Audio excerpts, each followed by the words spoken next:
Muthukad 1 number തട്ടിപ്പുകാരൻ. മുതുകാടിന് 2 അല്ല 5 മുഖങ്ങളുണ്ടെന്ന് ആർക്കെ മറിയത്ത്. അയാളുടെ തലയിൽ ഇടുത്തി വീഴാതിരിക്കട്ടെ എന്ന് മറ്റ് ചിലർ.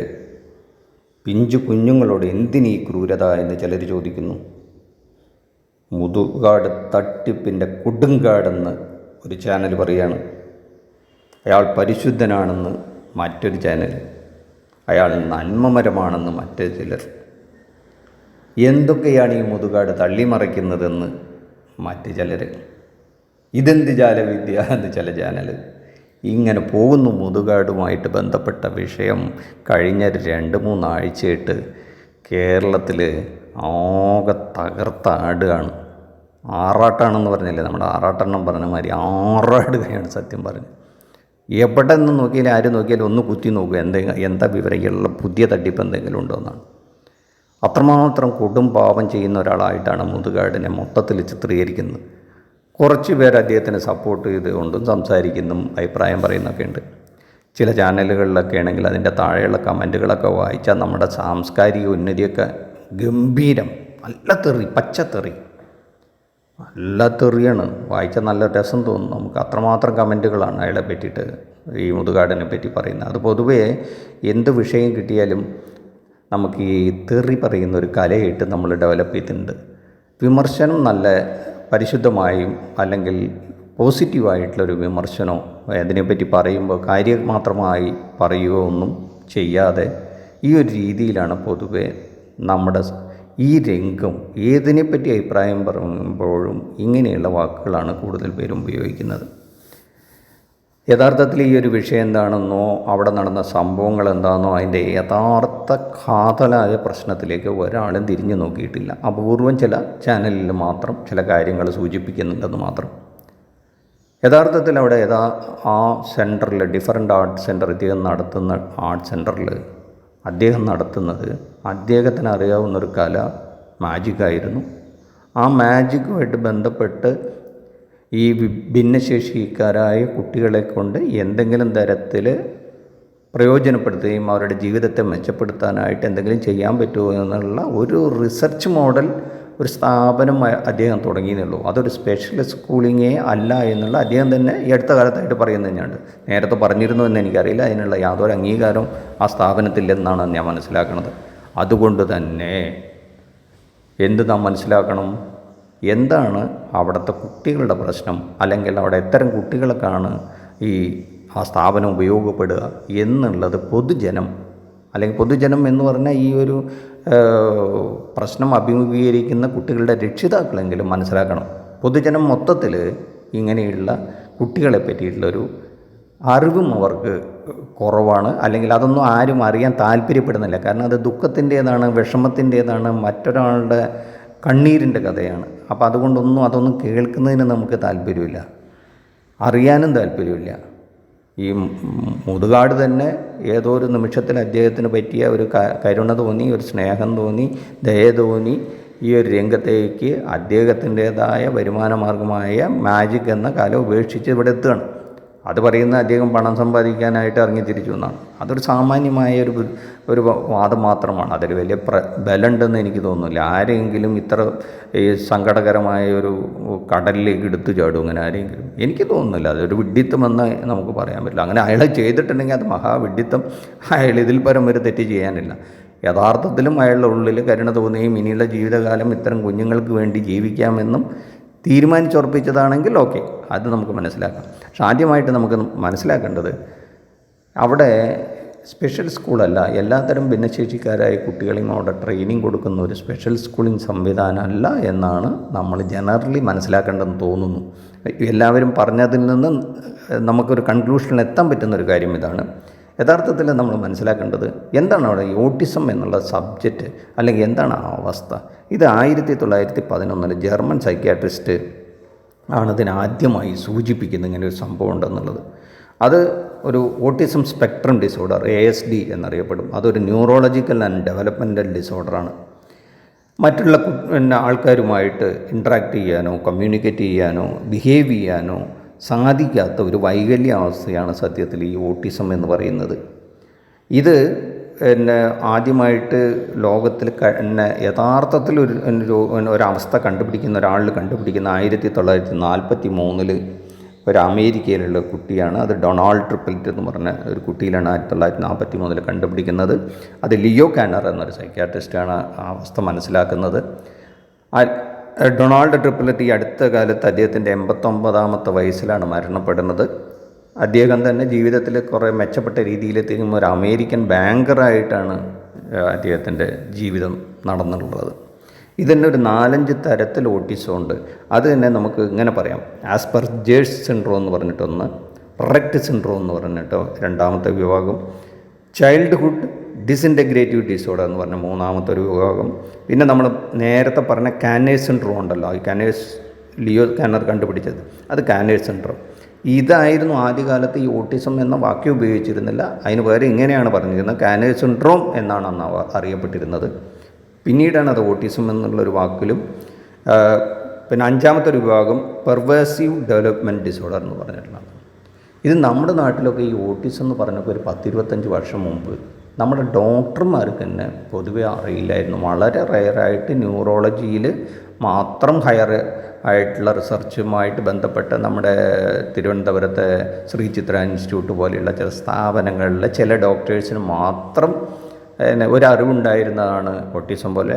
ഈ നാട്ടുമ്പുറത്തോ അല്ലെങ്കിൽ സാധാരണ നമ്മുടെ ഈ പ്രദേശത്തൊന്നും ഡോക്ടർമാർക്ക് പോലും ഓട്ടിസം എന്നുള്ളതിനെ പറ്റി ഒരറിവും ഉണ്ടായിരുന്നില്ല.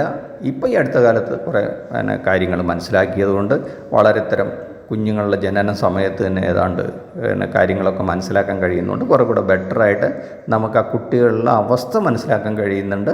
അതുകൊണ്ട് തന്നെ ഇത്തരം സ്ഥാപനങ്ങളിൽ അവരെ എത്തിക്കാനും ഈ അടുത്ത കാലത്ത് വളരെ നന്നായി കഴിയുന്നുണ്ട്. എന്തൊക്കെയാണ് ഈ കുട്ടികളുടെ പ്രത്യേകത എന്ന് നമ്മളൊന്ന് മനസ്സിലാക്കണം. സാധാരണ അവർക്കൊരു പേര് വിളിച്ചാൽ അവർക്ക് അറിയില്ല. നമ്മൾ ആ കുട്ടിയുടെ ഒരു പേര് വിളിച്ചാൽ അവർ തിരിഞ്ഞു നോക്കണമെന്നില്ല. ഐ കോണ്ടാക്റ്റ് ഉണ്ടാവില്ല. എവിടെയെങ്കിലും ഒരു പ്രത്യേക സാധനത്തിലേക്ക് അവർക്ക് കോൺസെൻട്രേറ്റ് ചെയ്യാൻ പറ്റില്ല. പെട്ടെന്ന് അവരുടെ ഇത് മാറിപ്പോകും. നമ്മൾ ചിരിച്ചാൽ അവരോട് ചിരിച്ചു കഴിഞ്ഞാൽ അവർ തിരിച്ച് പ്രതികരിക്കില്ല. ചില ശബ്ദങ്ങളോട്, നിറങ്ങളോട്, ഭക്ഷണങ്ങളോടൊക്കെ പെട്ടെന്ന് അവർക്ക് കണ്ടു കഴിഞ്ഞാൽ അവർ പിന്നെ ഒന്നുകിലോ അഗ്രസീവാവും, അല്ലെങ്കിൽ അപ്സെറ്റാവും, അസഹിഷ്ണുത കാണിക്കും. ഇതൊക്കെയാണ് മറ്റൊരു ലക്ഷണം കാണുന്നത്. പിന്നെ കൈ കൊട്ടിക്കൊണ്ടേയിരിക്കും, ക്ലാപ്പ് ചെയ്തുകൊണ്ടേയിരിക്കും, വിരലുകൾ പ്രത്യേക തരത്തിൽ ചലിപ്പിച്ചുകൊണ്ടിരിക്കും, അല്ലെങ്കിൽ ബോഡി മൊത്തത്തിൽ ഇങ്ങനെ ആട്ടിക്കൊണ്ടിരിക്കും, തന്നെ ചിലപ്പോൾ പറഞ്ഞുകൊണ്ടിരിക്കും, അല്ലെങ്കിൽ ഇറങ്ങി നടന്നുകൊണ്ടിരിക്കും. ഇങ്ങനെ ഒരു സ്ഥലത്ത് ഒതുങ്ങിയിരിക്കില്ല എന്നർത്ഥം. ഇതൊക്കെയാണ് ഈ ഓട്ടിസം ബാധിച്ച കുഞ്ഞുങ്ങളുടെ ചില പ്രത്യേകതകളാണ്. ഇത് പലരിലും പല തരത്തിലുള്ളതായിരിക്കും, അല്ലെങ്കിൽ പല തരത്തിലാവും അതിൻ്റെ ഇൻറ്റൻസിറ്റി അല്ലെങ്കിൽ അതിൻ്റെ സെവിയറിറ്റി ഉള്ളത്. ചെറിയ തോതിൽ എന്ന് വെച്ചാൽ ചില കഴിവുകൾ നല്ല തോതിലുണ്ടാവും, അവർക്ക് മറ്റു കാര്യങ്ങളൊന്നും പ്രശ്നം ഉണ്ടാവില്ല. എന്നാൽ അവർക്ക് ചില സോഷ്യൽ മിങ്കിളിങ് ബുദ്ധിമുട്ടുള്ള ആൾക്കാരുണ്ടാവും. അങ്ങനെയുള്ള ചില അവസ്ഥയിലുള്ളവരൊക്കെ ജീവിതത്തിൽ സക്സസ് ആയിട്ട് തന്നെ നമ്മൾ കണ്ടു. ലോകത്തിൽ തന്നെ പല പ്രശസ്തരായ ആൾക്കാർക്കും ഈ ഓട്ടിസത്തിൻ്റെ ചെറിയ തോതിൽ അവസ്ഥയുണ്ടായിരുന്നു എന്ന് പറയേണ്ടത്. നമ്മുടെ സയൻറ്റിസ്റ്റായ ആൽബർട്ട് ഐൻസ്റ്റീൻ ഉണ്ടായിരുന്നു.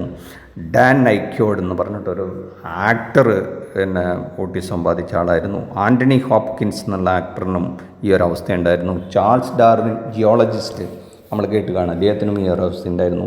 എമിലി ഡിക്കൻസ് എന്നുള്ള ഒരു കവി, ഓതറൊക്കെ ആയിട്ടുള്ള ആൾക്ക് ഈ ഒരു അവസ്ഥ ഉണ്ടായിരുന്നു. ബോബി ഫിഷർ എന്നുള്ള ഒരു ചെസ് പ്ലെയർ ഉണ്ടായിരുന്നു, അദ്ദേഹത്തിനും ചെസ് മാസ്റ്റർ ആയിരുന്നു, ഈ അവസ്ഥയുണ്ടായിരുന്നു. ടിം ബർട്ടൺ മൂവി ഡയറക്ടറായിരുന്നു. ഇങ്ങനെ ലോകത്തിൽ കുറേ പ്രശസ്തരായ ആൾക്കാർക്ക് ഈ അവസ്ഥയിലൂടെ കടന്നു പോയിട്ടുണ്ട്, അല്ലെങ്കിൽ ഒരവസ്ഥ ഉണ്ടായിരുന്നു. അത് വെച്ചാണ് അവർ ജീവിച്ചത് എന്നുള്ളതാണ് സത്യം.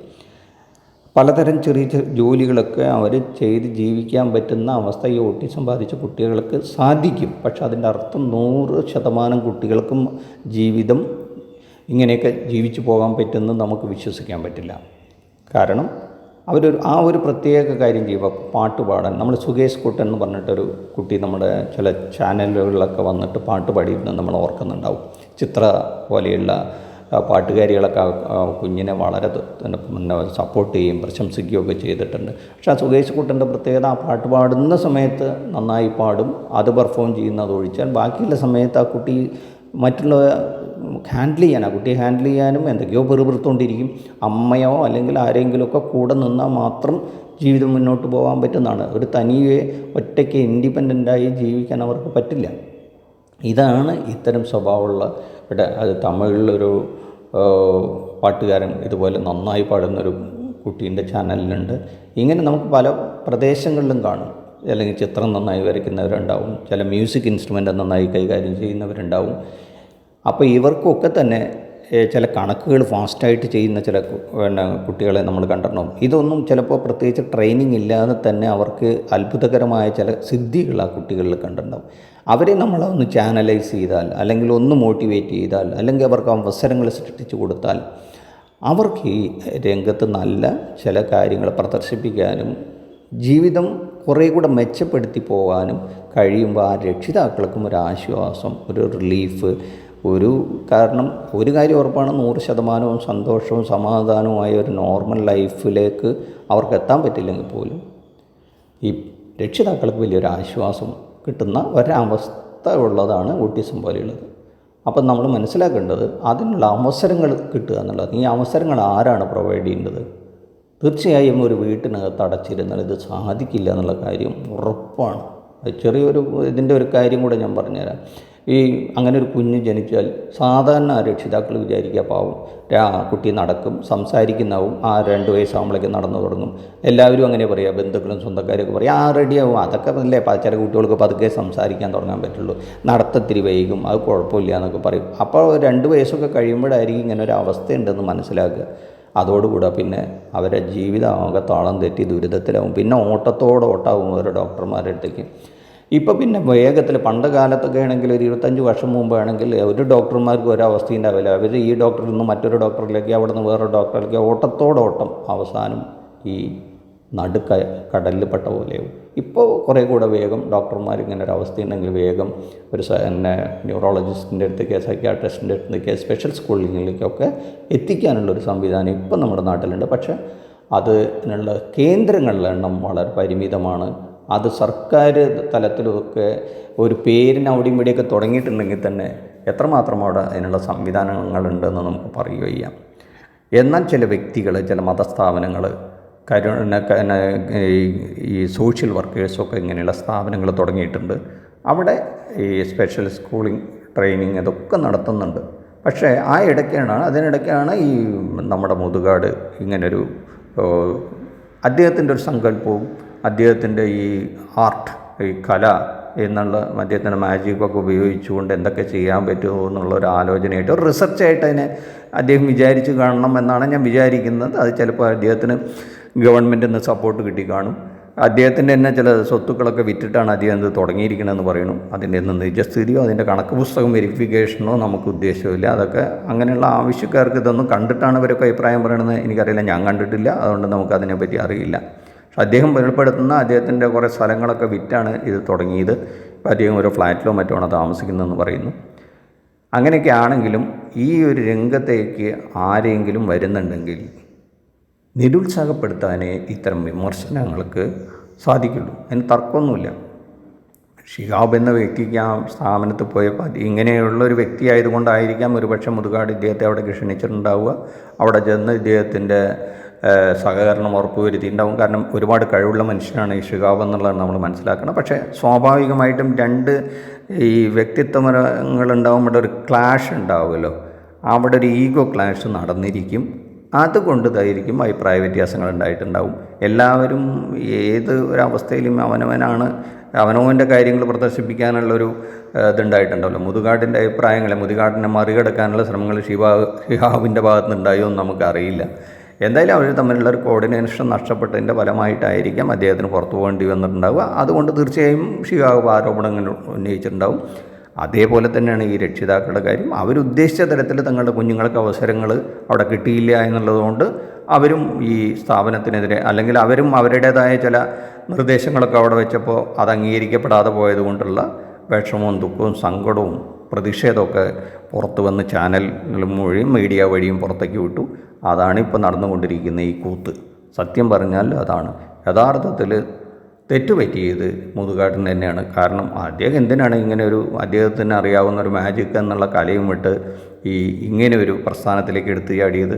അദ്ദേഹത്തിന് ഇങ്ങനെയുള്ള കുഞ്ഞുങ്ങളോട് താല്പര്യം ഉണ്ടായിരുന്നെങ്കിൽ അത്തരം സ്ഥാപനങ്ങളുമായിട്ട് സഹകരിച്ചു പോയാൽ മതിയായിരുന്നു. അദ്ദേഹം ഈ റിസ്ക് ഏറ്റെടുക്കാൻ പോയാൽ തീർച്ചയായും നമ്മുടെ നാട്ടിൽ നിന്ന് ഈ തരത്തിലുള്ള ആക്ഷേപങ്ങൾ കേൾക്കേണ്ടി വരും. കാരണം ഇത് നമ്മുടെ സമൂഹത്തിൻ്റെ ഒരു സ്വഭാവമാണ്. എന്തൊരു നല്ല കാര്യവും അല്ലെങ്കിൽ എന്തൊരു പ്രവർത്തനവും നടന്നു കഴിഞ്ഞാൽ അതിനെ വിമർശിക്കുക, എതിർക്കുക, പിന്നെ ഒരു നോട്ടവുമില്ല. ഈ കുഞ്ഞുങ്ങളെ പറ്റിക്കുന്നു എന്നുള്ള ഒരു സങ്കല്പമാണ് ഈ ജനങ്ങൾക്കുള്ളത്. അതുകൊണ്ടാണ് അവർ തെറി വിളിക്കുന്നത്. ഈ കുഞ്ഞുങ്ങളെ എന്ന് പറഞ്ഞാൽ നിരാലംബരായ അല്ലെങ്കിൽ ഭിന്നശേഷിക്കാരായ കുട്ടികളെ പറ്റിക്കാൻ ഇറങ്ങിയ ഒരു മനുഷ്യൻ എന്നുള്ള നിലയ്ക്കാണ് ഈ പൊതുജന സമൂഹം മൊത്തത്തിൽ കാണാൻ ശ്രമിക്കുന്നത്. അതാണ് അതിൻ്റെ അപകടം. യഥാർത്ഥത്തിലുള്ള വിഷയം അറിയാനോ അന്വേഷിക്കാനോ ഒന്നും ആരും മെനക്കെടുന്നില്ല. ഈ കേട്ടറിവിൻ്റെ പേരിൽ എന്തൊക്കെയോ ചെയ്യാണ്. നമുക്കറിയില്ല എന്താണ് അതിൻ്റെ സ്ഥിതി എന്നുള്ളത്. സാമ്പത്തിക തട്ടിപ്പിനെ പറ്റി പറയുന്നു, പെരുമാറ്റ ദൂഷ്യത്തെ പറ്റി പറയുന്നു. എന്താണെന്ന് ഒരെത്തും പിടിയും കിട്ടുന്നില്ല. യഥാർത്ഥത്തിൽ ഇത് അന്വേഷിക്കേണ്ട വ്യക്തികൾ, സമൂഹത്തിൽ ഉന്നതരായ സ്ഥാനം വഹിക്കുന്ന ആൾക്കാർ, സാംസ്കാരിക പ്രവർത്തകരൊക്കെ അതിനെ പറ്റിയിട്ട് ഒരു രൂപം കണ്ടെത്തണം. അദ്ദേഹം തുടങ്ങിയൊരു സ്ഥാപനമാണ്. എന്തായാലും അതവിടെ നടന്നു പോകേണ്ടതാണ്. ഈ കുഞ്ഞുങ്ങൾക്ക്, പ്രത്യേക കഴിവുള്ള കുട്ടികൾക്ക് അവിടെ പെർഫോം ചെയ്യാനും അവരുടെ കഴിവ് ലോകത്തിനെ അറിയിക്കാനും ശാസ്ത്രം ഒരുപാട് മുന്നോട്ട് പോവുകയല്ലേ. അപ്പോൾ അതെല്ലാം ലോകോത്തരമായ ചില സ്റ്റാൻഡേർഡ് ഒക്കെ മുന്നോട്ട് പോകുന്ന സമയത്ത് നമ്മുടെ ഈ കേരളത്തിലുള്ള കുഞ്ഞുങ്ങൾക്ക് എന്തെങ്കിലും അവസരം കിട്ടുകയാണെങ്കിൽ കിട്ടട്ടെ. അതിന് മുതുകാട് തുടങ്ങി വെച്ച ആ ഒരു ഇനിഷ്യേറ്റീവിനെ തല്ലിക്കെടുത്തരുത് എന്നൊരഭിപ്രായം എനിക്കുണ്ട്. അദ്ദേഹം തെറ്റ് ചെയ്തിട്ടുണ്ടെങ്കിൽ ശിക്ഷിക്കപ്പെടട്ടെ. ആ ശിക്ഷ കൊടുക്കുന്നത് പൊതുജനം വിധിക്കരുത് എന്നുള്ളതാണ് അഭിപ്രായങ്ങൾ പറഞ്ഞു. എന്തായാലും നടന്നതൊക്കെ നടന്നു കഴിഞ്ഞു. ഗവൺമെൻറ് ഇടപെടേണ്ട കേസാണെങ്കിൽ ഗവൺമെൻറ് ഇടപെടണം. പ്രമുഖ വ്യക്തിത്വങ്ങൾ, വലിയ ആൾക്കാരൊക്കെ അതിന് ലോകം അംഗീകരിക്കുന്ന പലരും അതിനെ സഹായിച്ചിട്ടുണ്ടെന്ന് പറയുന്നു. അവരും കൂടെ ഇടപെട്ടിട്ട് ചോദിക്കട്ടെ എന്താണ് പ്രശ്നമെന്നുള്ളത്. അങ്ങനെ തീർക്കണം. ഇത് നാളെയും ചില സ്ഥാപനങ്ങളും വ്യക്തികളും മാത്രം ഇനിഷ്യേറ്റീവ് എടുത്താൽ മാത്രമേ ഈ കുഞ്ഞുങ്ങൾക്ക് ഇങ്ങനെയുള്ള കാര്യങ്ങൾ പ്രൊവൈഡ് ചെയ്യാൻ പറ്റുള്ളൂ. അത് നമ്മൾ മനസ്സിലാക്കണം. ഗവൺമെൻറ്റിന് ചില പരിമിതികളുണ്ട് ഈ രംഗത്ത്. കാരണം അവരെ സംബന്ധിച്ചിടത്തോളം ഇതൊരു വളരെ ന്യൂനപക്ഷമായ വളരെ ചെറിയൊരു വിഭാഗത്തിൻ്റെ പ്രശ്നമാണ്. രാഷ്ട്രീയ കക്ഷികൾക്ക് അവരുടെ വോട്ട് ബാങ്കല്ല ഇത്. അതുകൊണ്ട് തന്നെ അവർക്ക് ചില മടി ഒക്കെ ഉണ്ടാവും ഇത്തരം കാര്യങ്ങളിൽ ഇടപെടാനായിട്ട്. ഗവൺമെൻറ്റിനും വലിയ തോതിൽ ഫണ്ടൊന്നും ഇതിനു വേണ്ടി നീക്കി വെക്കാനായിട്ട് അവർ വിചാരിച്ചാലും അവർക്ക് താല്പര്യമില്ല. അത് നടക്കും എന്ന് നമ്മൾ പ്രതീക്ഷിക്കുന്നില്ല. പിന്നെ ഉള്ളത് കരുണയുള്ള മനുഷ്യരുടെ സഹായം മാത്രമാണ്. അത് ഇങ്ങനെയാണ് കിട്ടേണ്ടത്. എങ്ങനെയാണോ ഇപ്പോൾ മുതുകാടിനെ പോലെയുള്ള പ്രശസ്തരായ മനുഷ്യരിറങ്ങിയാൽ, അപ്പോൾ ഞാൻ പോയി ചോദിച്ചാൽ ആര് പണം തരാനാണ്? ഈ വിമർശിക്കുന്നവർ പോയി ചോദിച്ചാൽ പണം കിട്ടുമോ? കിട്ടില്ല. അതൊന്നും ആരും തരില്ല. അപ്പോൾ ഇങ്ങനെ സമൂഹത്തിൽ എന്തെങ്കിലും വ്യക്തിത്വങ്ങളും പറയുന്ന പ്രശസ്തരായ മനുഷ്യരിറങ്ങി തിരിക്കുമ്പോൾ കുറച്ച് പണം വരും. അത് ഈ കുട്ടികളുടെ കാര്യത്തിൽ ഇതിങ്ങനെ ഒരു സ്ഥാപനം കൊണ്ടു നടത്തണമെങ്കിൽ അത്യാവശ്യമാണ്. അപ്പോൾ അതിനുവേണ്ടി എല്ലാവരും സഹകരിക്കണം. അദ്ദേഹത്തിൻ്റെ സ്ഥാപനത്തിൽ എന്താണോ ആ സ്ഥാപനം കൊണ്ട് ഉദ്ദേശിക്കുന്നത് അത് നടന്നു പോകണം. അവിടെ സ്പെഷ്യൽ സ്കൂളിംഗ് അല്ല, കഴിവുള്ള കുട്ടികളെ ഈ ലോകത്തിൽ അവരുടെ കഴിവുകൾ പ്രദർശിപ്പിക്കാനുള്ളൊരു കേന്ദ്രമായിട്ട് അതിനെ കണ്ടാൽ മതി. അത് നല്ല തോതിൽ നടന്നു പോകട്ടെ. ഈ പ്രശസ്തരായ പല മനുഷ്യർക്കും സാധിച്ചെടുക്കാൻ പറ്റിയ പോലെ ചില കാര്യങ്ങൾ, ചില സംഭവങ്ങൾ, ചില കലകളൊക്കെ ആ കുട്ടികൾ നന്നായി വന്നു കഴിഞ്ഞാൽ നമുക്കും അത് അഭിമാനമായിട്ട് കാണാൻ കഴിയണം. എത്രമാത്രം പറഞ്ഞുകൊണ്ട് നന്ദി, നമസ്കാരം. ഈ ചാനൽ ആദ്യമായി കാണുന്നതെങ്കിൽ എല്ലാവരും സബ്സ്ക്രൈബ് ചെയ്യണമെന്ന് വിനീതമായി അഭ്യർത്ഥിക്കുന്നു.